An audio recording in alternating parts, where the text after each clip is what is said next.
Welcome to the Recruitment Leadership Podcast, hosted by Alison Humphries. The Recruitment Leadership Podcast is here to help those in the recruitment industry gain awareness and understanding on the hot topics faced by those in the business of hiring people. In each episode, Alison Humphries is joined by a fellow expert to offer professional knowledge, insight and advice on the biggest subjects affecting recruitment businesses. It's the podcast to listen to for recruitment business frontrunners seeking expert information from industry-leading advisors. Welcome to the Recruitment Leadership Podcast.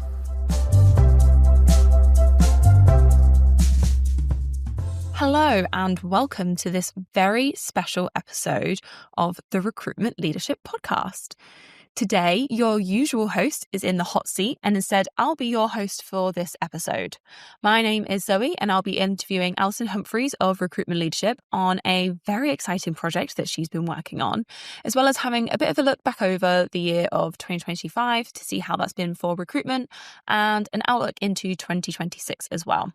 I'm really excited for this episode as I think there's going to be a lot that recruitment business leaders can get out of it. But before we get into everything, Alison, how does it feel for the roles to be reversed in this episode? Well, Zoe, you know that I hate doing pieces to camera into a void.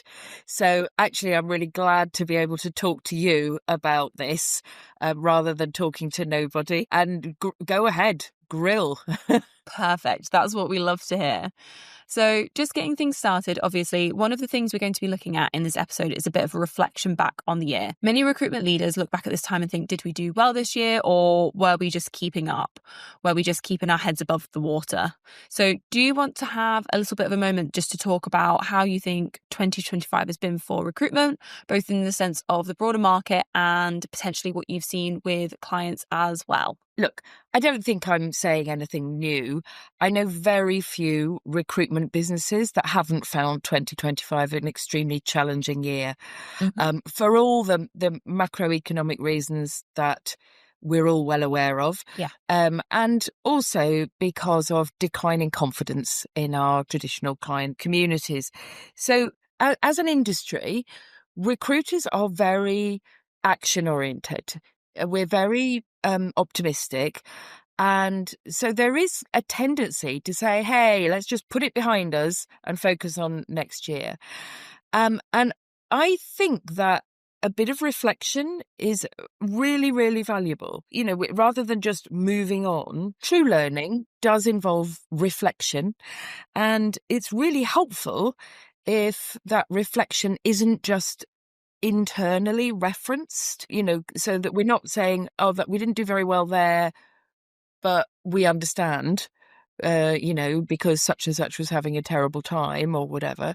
If instead we put our eyes on the horizon and look outside our own organisation before reflecting on our own performance and what can be improved, which may not be what you think. Interesting. So when doing that reflection piece, what are the key things that recruitment leaders should be looking at, both internally and externally? And then how do they take those learnings and then apply that to their 2026 planning? I think that most businesses about this time, if they haven't finished already, will be doing their business plan and budgets. And one of the most important points that I find myself making with the businesses I work with is that if we weren't sure already, we're not flipping back to normal. So a sort of siege mentality, you know, where it's like batten down the hatches, we can survive without making changes, is no longer, in my view, a sustainable approach for very many.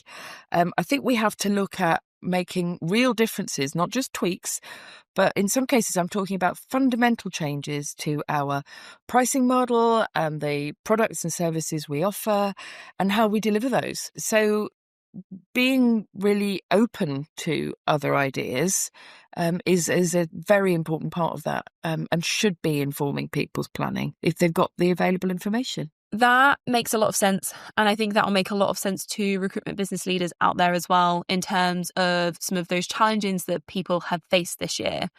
What do you think some of the biggest ones have been so far? I think most businesses have experienced declining job flow. And that's, we've covered the reasons for that, but it's to do with declining business confidence at the moment. One example of that even at consultant level, people will have experienced is very, very slow decision making from their clients. And that's spreading to candidates as well. An impact of that is, of course, declining productivity. And what that tends to lead to is declining profitability. And I think it's interesting that obviously there's been a lot of challenge that has come from this year, and a lot of recruitment businesses have potentially haven't had the 2025 that they set out to have at the start of the year. But on the flip side of that, I think there's been a lot of businesses that are doing very well and are performing well in this market. What do you think the difference is between those that have, because everyone's faced the same challenges, what do you think the difference is between those that have managed to perform well this year versus those that potentially haven't performed as they'd hoped? So, yeah, and in this year, it has literally meant the difference between making a profit or making a loss. Yeah. In many cases.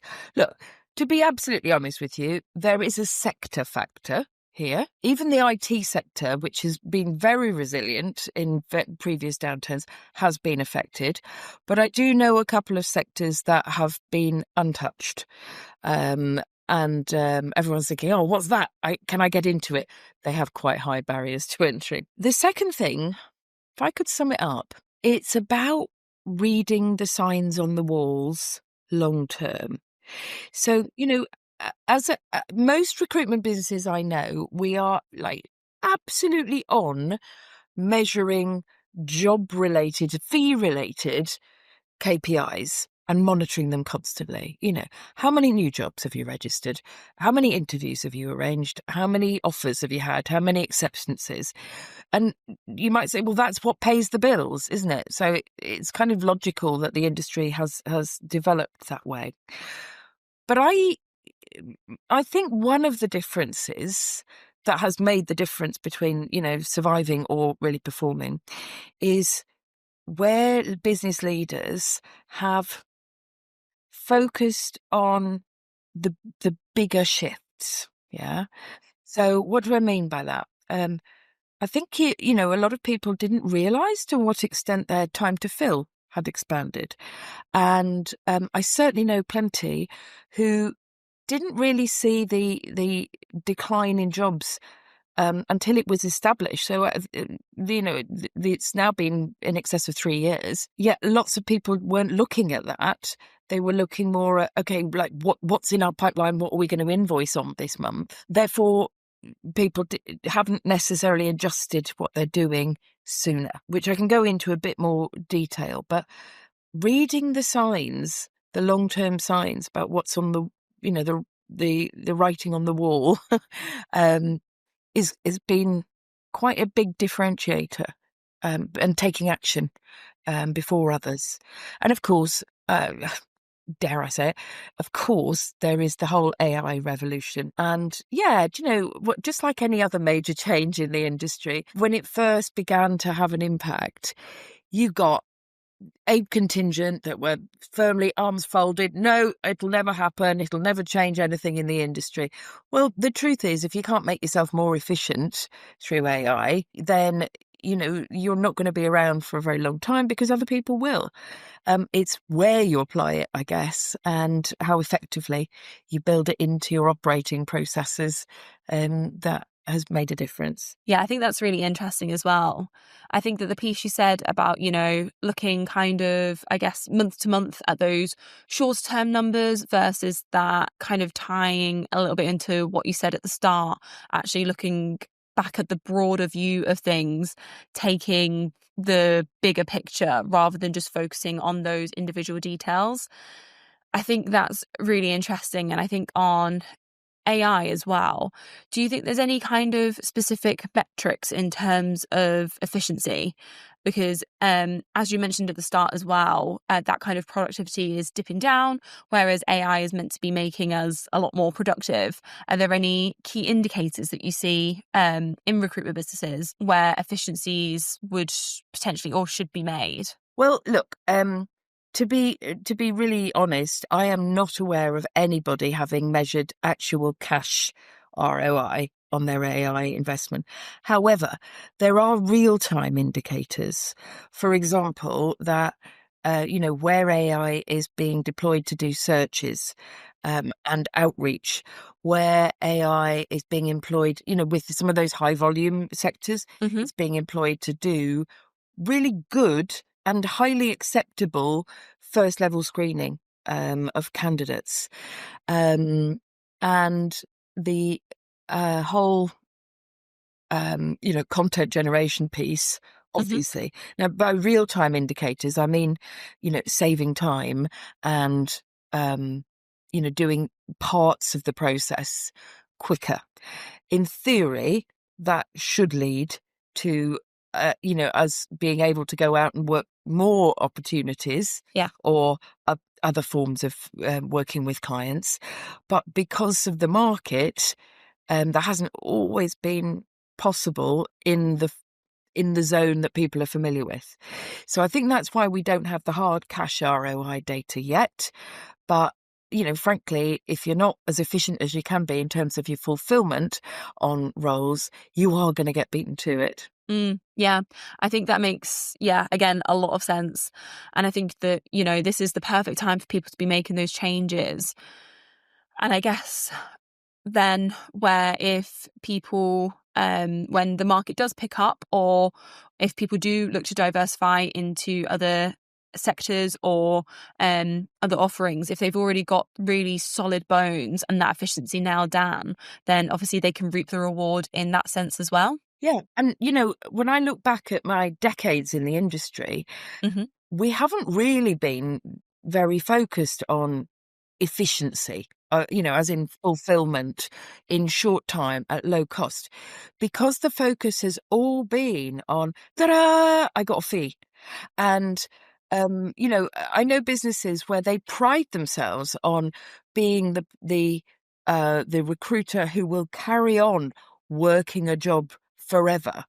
Well, that is, pretty much the opposite of efficiency. The limitless time to fulfill just because it results in a fee at the end doesn't make sense. If you think about it as in a manufacturing analogy, if we're all hanging around the end for the finished chocolate bar to drop off the production line, but we're not looking at just how much wastage there is in the production system, then we're focusing on the wrong things. Yeah. So it's not just the outcome, it's the whole process that goes into it. That's it, yeah. So moving on ever so slightly, now we've obviously talked about some of those indicators of where you should be looking at to see if you're performing well or if you're becoming more efficient. But I think there's a little bit of a project that you've been working on in the background. So do you just want to give us a little bit of an oversight into what that is and what recruitment business leaders can use it for? Yeah, sure. So look, my practice in recruitment leadership as an exec coach and board advisor is constantly developing. I'm, working with different companies on different projects and with different frequencies and so on. So it was time anyway to revisit the website and, how we were defining, what I offer. And I'm very excited about part of that project, which is the introduction of a free-to-use benchmarking framework. Now, it's not the first one of those in the recruitment industry, but I think it's got something, unique to offer. So for anyone who doesn't know, benchmarking will ask you for your input about your business. It's anonymized. Nobody else ever gets to see it. And it will then compare it with what looks like good, average and less good performance across the industry. One of the weaknesses of most of the tools I've seen is they haven't been able to combine bits of data effectively. Yeah.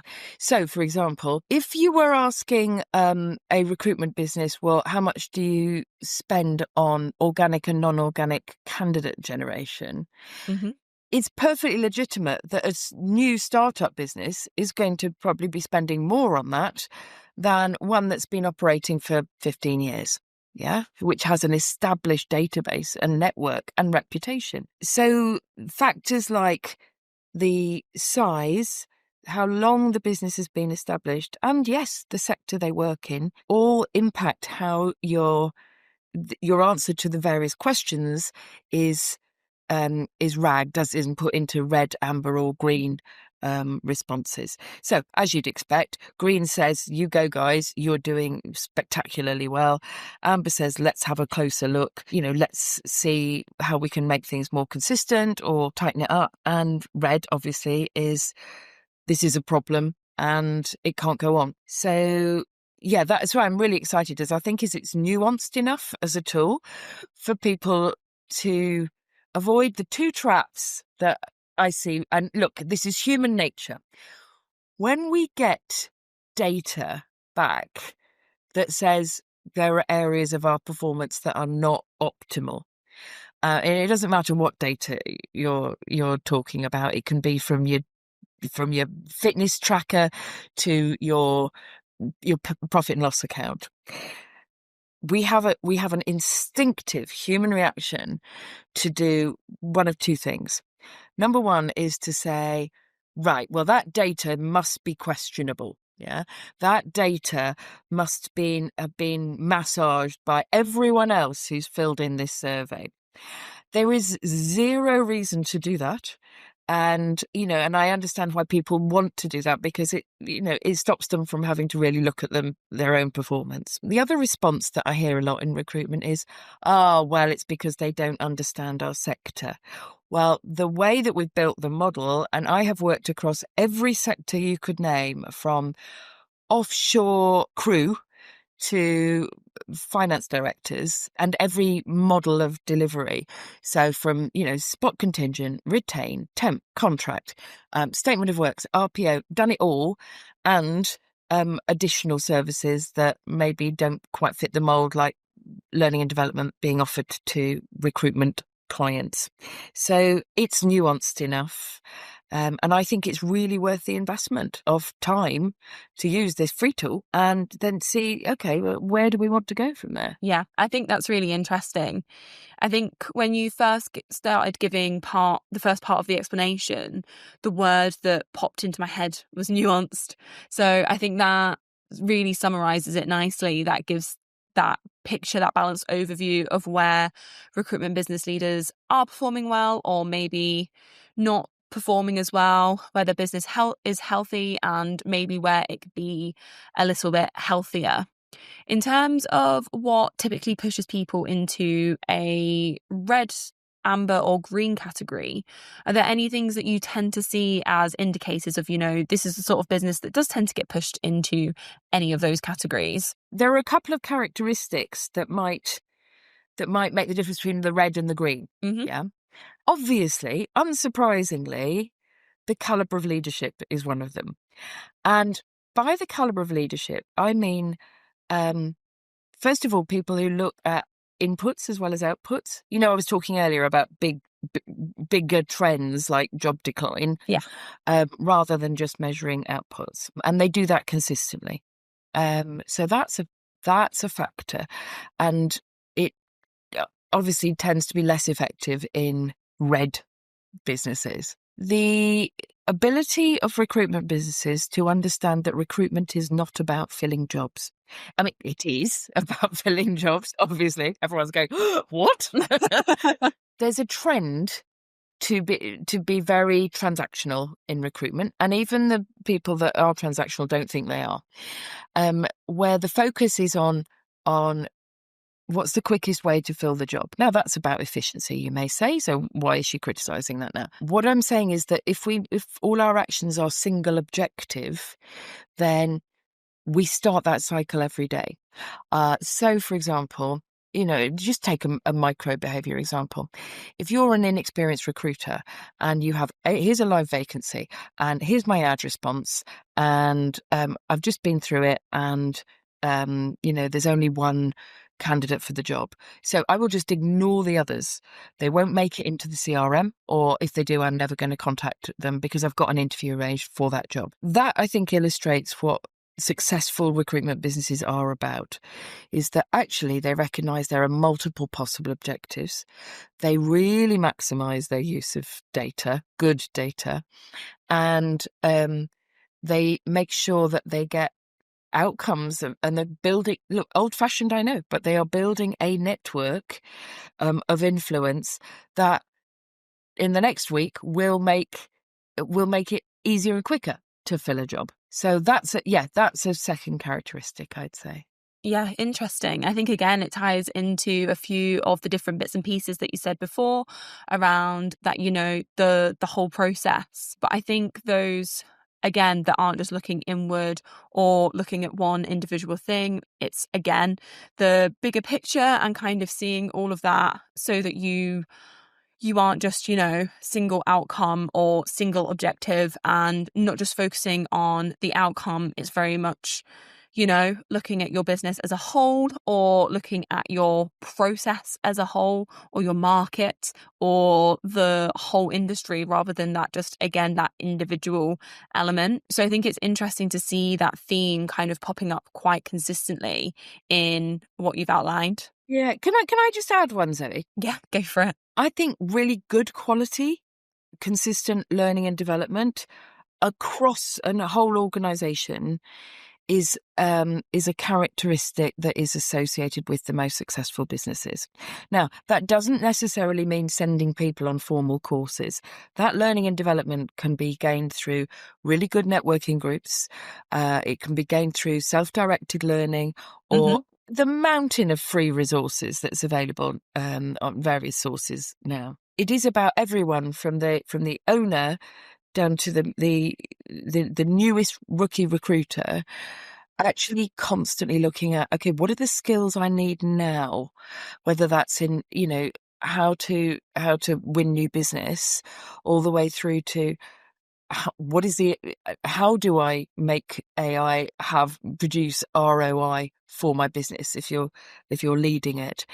And we've got some gaps, frankly, where, because of the long-standing tradition of promoting people based on their individual sales performance, very often that authority, seniority may rest on the past, and the past was a different country. What worked then doesn't necessarily work now. So yeah, lifelong learning. It's a cheesy phrase, but I don't think it's ever been more important than now. Yeah, and growth mindset as well. I think it's another one of those cheesy phrases, but again, it rings true of, you can't just feel like you've learned something or that you understand something and then be like, okay, tick, that's done. You've got to have that want and that need to actually either go deeper into something, or if there's something that you don't understand, it's not, oh, well, I don't understand that. It's actually, let me learn how to understand that. Let me learn how to use AI or whatever it might be. That was just the first one that came to mind. That is so true, Zoe. Do you know, on a previous episode where I interviewed a guy called Jeff Wald, who is the author of a book called The World of Work, and something really stuck in my head. He said that if we go back one generation, so let's call it my parents' generation, whatever they learned in further education, or higher education, I should say, was pretty much set them up for a 35-year career. Yeah. Nowadays, that same learning will probably last you closer to 4 or 5 years before everything's changed. And so that fluid intelligence becomes really, really important. Yeah, that's really interesting. Thank you. Just going back to the benchmarking framework, do you think that there are any common behaviours that you kind of see from leaders of recruitment businesses within each category? So what does a red recruitment leader potentially look like? How are they acting? Same for amber, same for green, if that makes sense. Okay, so just to drill down a little bit further on that. So red is going to be failure to read the signs, which we've already touched on. Mm-hmm. A focus on quantity only. So do more, make more calls, rather than quality and direction of effort. Mm-hmm. And refusal to admit that they that themselves have development needs. I mean, these are all terrible traits, and most people wouldn't know if they've got them. So which is why benchmarking is so important. Yeah, I think it might be helpful to talk maybe about those that are potentially focusing on the numbers and the quantity rather than quality. I think that there's probably a way that like kind of manifests itself in a person as well. So correct me if you think I'm wrong, but potentially they are a little bit more frantic. They are acting as if they are just trying to keep pace with things. And that's kind of where they've defaulted to. They just think that the more that they do, that then busyness is going to equate to some kind of success, whereas actually they are probably focusing on the wrong areas. They're just mistaking that busyness for productivity, whereas actually there's a bit of a gap in how they are acting versus what they are trying to achieve. And it's probably that their end objective is not wrong. It's just the way that they're going about it, the way they're trying to get to that objective is maybe the wrong elements that they're focusing on, the wrong tactics, if that makes sense. Yeah, I think we can probably all recognise that kind of panicked and autocratic boss that effectively says the fault is with you. You're lazy. You haven't done enough work. Now, look, quantity and quality and direction are all equally important parts of sales results. But if your leader doesn't accept that the world has changed or that buying habits have changed, for example, then that's all they've got to play with is quantity, and that can be pretty soul destroying for the people that work there. To just flip it on its head and answer what about green leaders? Again, to generalize, because, I've seen very successful business leaders who are highly risk averse and others who are very, very up for taking a calculated risk, and good at change management. But I think a strong urge to repeatedly ask themselves, how could things be better? Yeah. That's not how can we make more money? I mean, obviously that's the end aim, but it actually includes all the questions like, how can I make it easier for my team to fill jobs in a reasonable time frame next year? How can I make it easier for my candidate base to update information without a time-consuming process for them? How can I make it easier for my clients to achieve their business objectives, rather than how have you got any jobs I can fill? Yeah. So I think I appreciate that's rather sort of high level description, but a constant drive for improvement is definitely a green leader characteristic. Perfect. I think just moving on from those green leader characteristics and what a good leader looks like and maybe what a bad leader looks like as well. What do you think is a change that maybe those that are on the red or amber scale, what's a small change that they could make today, tomorrow, in the next couple of weeks that could make the biggest difference to their business? Well, actually, we've already covered it, and that is look closely at inputs, not just outputs. If you are always chasing fees at the end of the month, it is because of an imbalance of focus on outputs. And that sigh of relief, thank God something came in, it doesn't fix anything. You're going to be chasing those, scrabbling around for fees at the end of the next month. So making things better starts further up the process. Perfect. And just to kind of start wrapping it up and bringing it all together a little bit, if we turn this into a little bit of a festive exercise, because we can't ignore that Christmas is coming up, and just to make this a little bit more fun as well. So just to summarize, what do you think goes on the naughty list for 2025? To summarize, shutting your eyes and ears to signs that tell you that your performance isn't great. Yeah. Arguing with the data. That's one. Secondly, being overly focused on outcomes, as in fees, at the expense of looking at process and client relationships and candidate relationships. And I guess it links back to what I said earlier, the mistaken belief that recruitment is only about filling jobs. That all goes on the naughty list, I think. Brilliant. And what do you think firmly belongs on the nice list? Focus on what can we improve. Consistent focus on inputs as well as outputs, and continuous learning and development at all levels of the organisation. That is probably the most important investment that you can make. And out of that comes all sorts of things that we haven't learned about before. So a really good example actually is, I see it in organisations pretty much of any size that they're delegating AI down the chain to, first to an IT director if they have one, and then it goes down the chain further because, I don't really understand it, but this person seems to be a bit more up on it.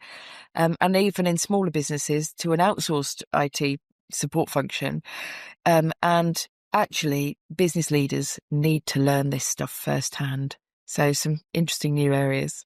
Perfect. And I think as well, for recruitment business leaders that are looking to get some specific naughty and nice things that they might have done this year, the benchmark tool will be a really helpful way of doing that, because they'll be able to see exactly what areas they have and haven't performed in as well.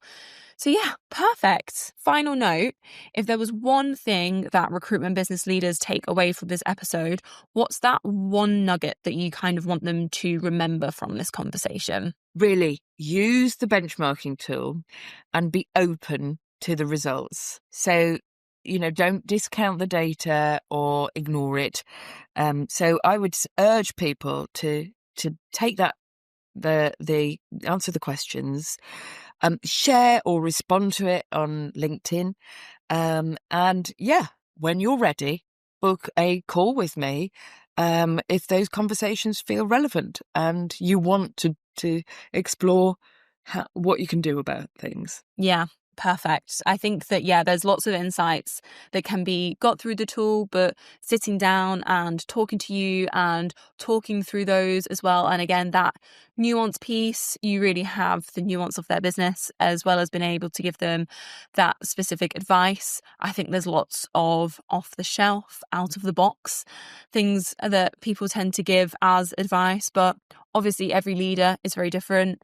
Every recruitment business is very different. Like you said, there's leaders that can be very risk averse, but very successful. And I think if you look at what a lot of people might say on LinkedIn, you would be forgiven for thinking that that's not necessarily the case. So I think having those conversations and, talking that through, that nuance as well, I think will be really valuable for people going into 2026 and beyond as well. So thank you, Zoe. That's okay. Really enjoyed this conversation. I hope you did too. Hopefully it wasn't too hard in the hot seat. I did grill you a little bit. You did say grill away. It's just quite hard to capture what the main points, because I have a lot of points that I want to make. But thank you. Great. Thank you. You've been listening to the Recruitment Leadership Podcast. If you enjoyed our podcast, please subscribe, review and share so that others can find the podcast too. We really appreciate your support. If you have any questions about the topics covered or wish to find out more about recruitment leadership, please email alison@recruitmentleadership.co.uk referencing the podcast. We're also on LinkedIn, where you can follow Recruitment Leadership and connect with Alison Humphries. Thank you for listening, and we hope you join us next time for another episode of the Recruitment Leadership Podcast.